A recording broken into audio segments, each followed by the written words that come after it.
한국의 자랑스러운 공군 특수비행팀 블랙이글스가 또 다른 에어쇼의 개막식 공연을 장식했습니다. 이번에는 말레이시아에서 열린 리마 2023 국제 에어쇼였는데요. 블랙이글스는 작년부터 세계 이곳저곳을 순회하며 한치의 실수도 없는 완벽한 공연을 선보여왔습니다. 말레이시아는 최근 경전투기 도입 사업에서 한국의 FA-50을 최종 사업자로 채택했고, 그 기념 삼아 이번 에어쇼에 블랙이글스를 초빙한 것입니다. 블랙이글스는 이번 공연에서도 그 실력을 유감없이 발휘하며 관객들의 눈을 즐겁게 했는데요.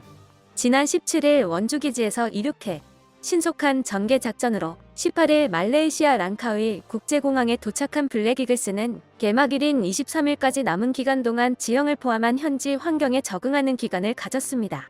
그리고 그런 노력의 결실은 완벽한 퍼포먼스로 드러났죠.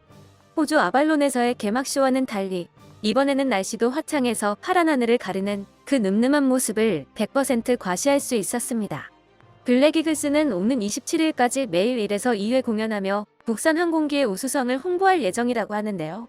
파일럿들의 노고가 헛되지 않게 지상의 에어쇼 현장에서도 한국 방사는 또 하나의 성과를 거두고 있었습니다. 바로 앞서 선정된 FA-50 도입 사업의 최종 계약을 이 자리에서 확정한 것입니다.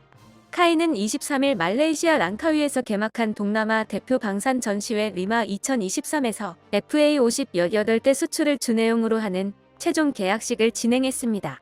이 행사에는 강구영 카이 사장과 다토시리 뮤에즈 말레이시아 국방사무차관이 참석했는데요. 이종섭 국방부 장관과 모하마드 하산 말레이시아 국방부 장관도 양국 대표로 자리해 안보와 방산협력 지원을 약속했습니다. 앞서 말레이시아는 경공격기 전술입문훈련기 1차 도입 사업 기종으로 FA-50을 선정하고 지난 2월 카이와 18대 분량 약 9억 2천만 달러, 한화로는 1조 2천억 원 규모의 본 계약을 체결했습니다. 이후 3개월가량 카이는 말레이시아 정부와 항공기 납품, 후속 지원 등 세부 내용을 협의했고 이번에 마침내 최종 계약을 맺었죠.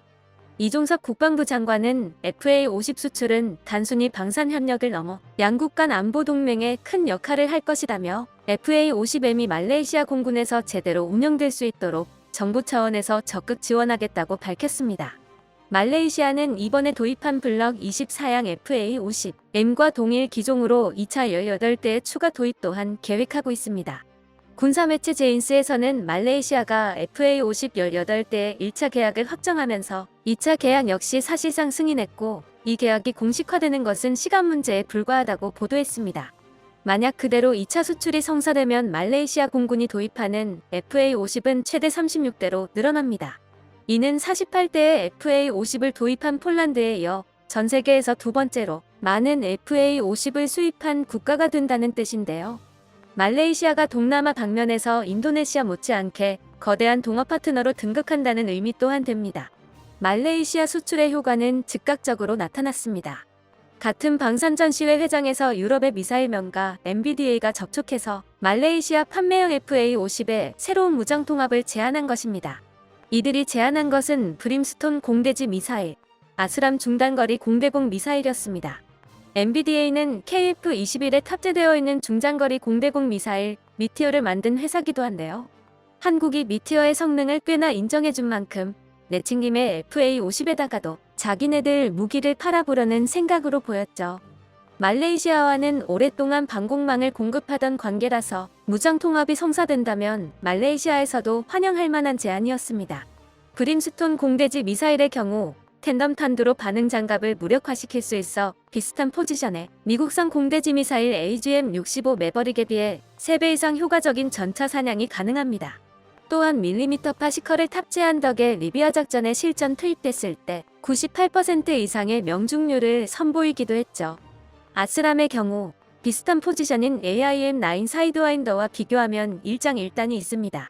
개발 당시에 기술적 한계에 달하는 수준을 목표로 만들어져 지금 기준으로도 틀림없는 고성능 미사일이지만 미국과는 조금 다른 개발 방향을 채택했죠. 가장 큰 차이점은 날개를 적게 쓰고 추력 편향 기술이 들어가지 않다 보니 발사 직후 가속 단계에서의 급기동 성능이 약간 떨어진다는 것입니다. 360도 전방위에 대응할 수 있는 점은 사이드와인더와 같지만 전방위에 가까운 적에는 대응하기가 어렵습니다.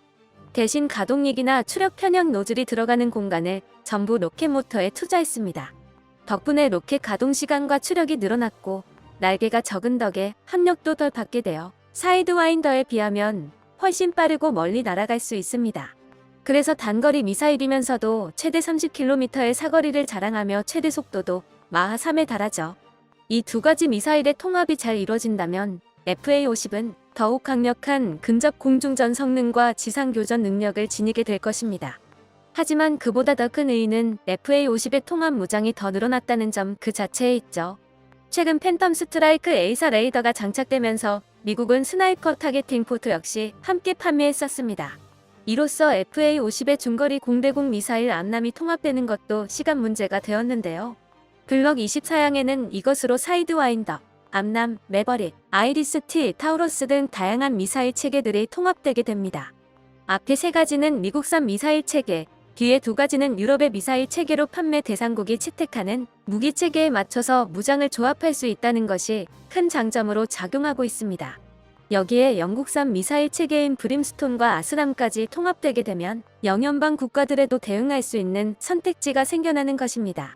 추후에는 한국산 미사일 체계에도 대응하게 될 것이므로 FA-50은 정말로 서방에 존재하는 거의 모든 미사일 체계와 통합되어 있는 전대미문의 기종이 될 수 있습니다.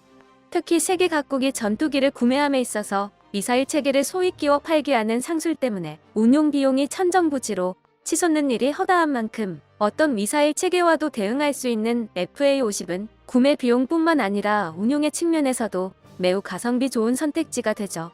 말레이시아 수출 덕분에 한국은 또 다른 호재를 맞이할 수 있게 된 것인데요. 이런 상황이 몹시 언짢은 국가가 있습니다. 바로 인도네시아죠. 한국과 말레이시아가 계약서에 도장을 찍은 23일 당일 인도네시아 언론은 대놓고 말레이시아를 견제하는 보도를 내보냈습니다. 말레이시아가 점점 늘어나는 KF-21의 행보에 관심을 보이고 있는데 인니는 이미 프로젝트에 참여하고 있으니 말레이시아보다 훨씬 앞서 있다는 다소 유치한 주장이 담긴 기사였는데요.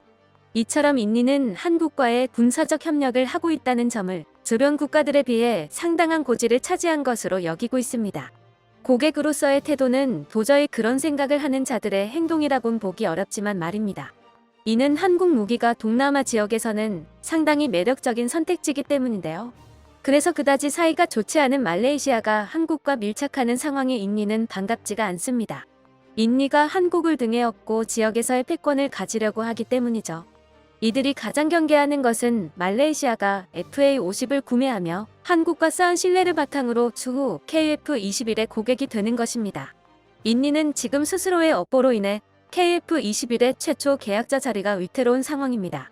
그런데 말레이시아가 나타나 FA-50을 상당한 수량 사간데다가 그걸 계기로 새로운 무장통합의 가교 역할까지 해주고 있습니다. 인니가 생각하기에도 한국한테는 자기들보다 말레이시아가 훨씬 믿음직하고 반가운 손님이라는 것입니다. 그래서 이런 유치한 언사가 담긴 보도를 내보낸 것이죠. 한국 입장에서는 이들이 어찌 반응하든 좋은 상황입니다. 구매자들이 서로를 견제하고 열띠게 경쟁할수록 판매하는 상품의 가치는 점점 높아지기 때문입니다. 이처럼 한국 무기는 어느새 다른 국가들이 서로 사가겠다고 다투는 정도로 수준이 높아졌습니다. 이런 열기는 앞으로는 FA-50에서 KF-21로 이어지겠죠.